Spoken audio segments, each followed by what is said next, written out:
privacy is hugely important to us. It's a key value of our company.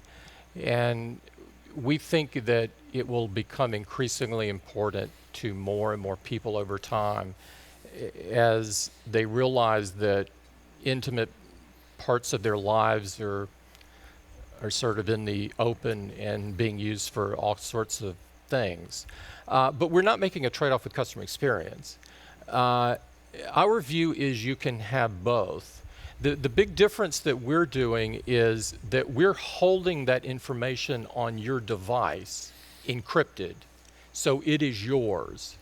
I don't need to know what time you go to bed at night. I don't want to read your email. I don't want to read your text.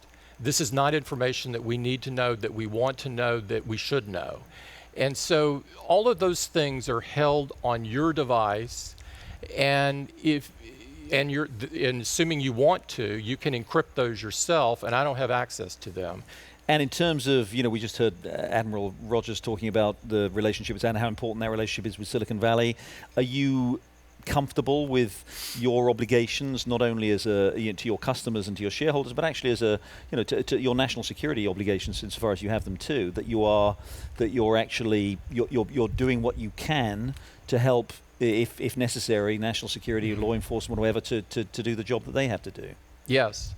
Comfortable, completely comfortable. Very. You don't feel any need to do more. They're not asking you to do more. No, I think if you look at it, what we've said, Jerry, is that the key sort of tenets that are really, that we feel very strongly about, is that you can't have a backdoor in the software, because you can't have a backdoor that's only for the good guys. That any backdoor is something that bad guys can exploit. And so there's just no such thing as that. Technically, I think you can talk to anybody that really has deep technical skills, and I think that the vast majority would agree to that statement. The other thing we've said is that we think encryption is a must in today's world. I wish it didn't have to be like that, but that is what it is. And every day you pick up the journal and you read about another thing going on, and things happen every day. And so how do you address that? For our mainstream customer, they don't want to have to figure out how to do that. It's hard for companies to decide how to do that. It's hard for our government to decide how to do that. And so we feel a significant obligation to help our customers protect their information. And the only way we know how to do that is to encrypt. And so we've said that no backdoor is a must, encryption is a must. Do we want our nation to be secure? Of course. No one should have to decide privacy or security. We should be smart enough to do both. Both of these things were essential parts of our Constitution. It didn't say prioritize this one above all of these. These guys were really smart folks, and they held all of these things and said all of these are what it means to be an American. And so I think what we have responsibility of doing is to do everything in our power to make sure that we're a part of that solution, a part that yields that, not picking one above the other or any of that. You talk very passionate. Yes, of course, in principle, of course, absolutely. Yeah. But there's no question. There is a, just in simple practical terms, there is a trade-off between privacy and security. I don't agree. At all? No, I don't agree. So I think that's a cop-out. I think. So obviously you could have a police state. You could have a totalitarian police state where the authorities can pry into every single thing you do, electronically or otherwise, which could make you pretty secure. They could know it. They could know what every single citizen, good or bad, is planning to do. Why do you think that's secure?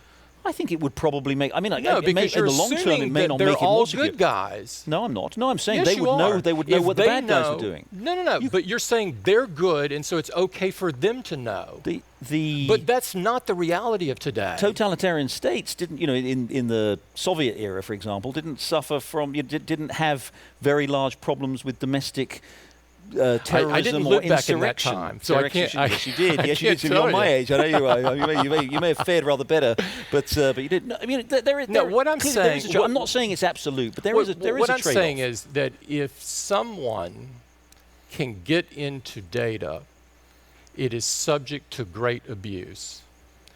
And I don't mean just financial, stealing your identity and all of this. That's awful stuff. And if you've ever talked to somebody that's gone through that, it's a terrible process.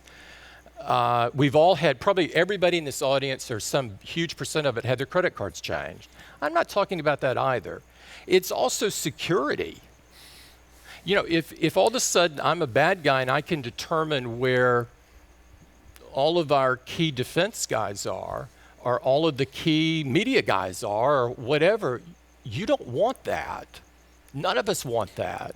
But you must acknowledge, if I'm the Or if federal I'm in- government, if I'm Yeah. the federal government just before 9/11, and I Yeah. could have known through electronic tracking or Well, some why of do you things think you exactly could have what those known? hijackers were doing, where they'd been, what they were Yeah. planning to do. If I had access to detailed information about what they were up to, I could have prevented those attacks, right? You're making an assumption that I think you're going off the deep end with your assumption.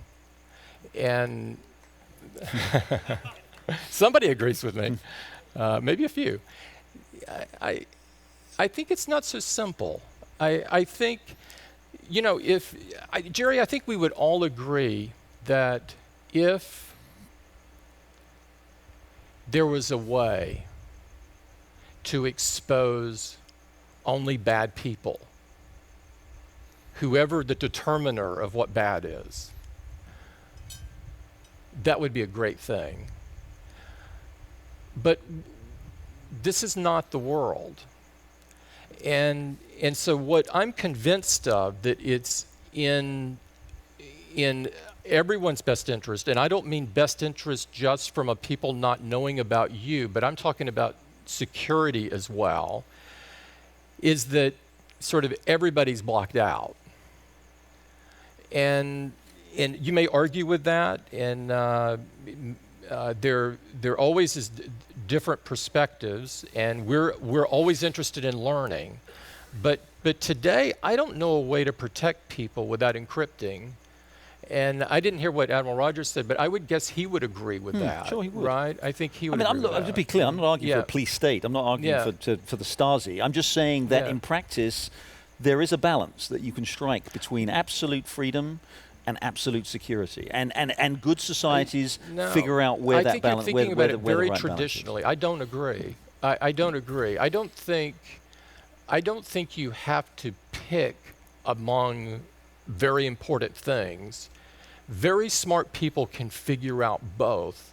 You're making an assumption that the only way to have security is to have a back door or to not encrypt, or whatever the situation might be in terms of you're able to view this data. And I wouldn't be so quick to make that judgment.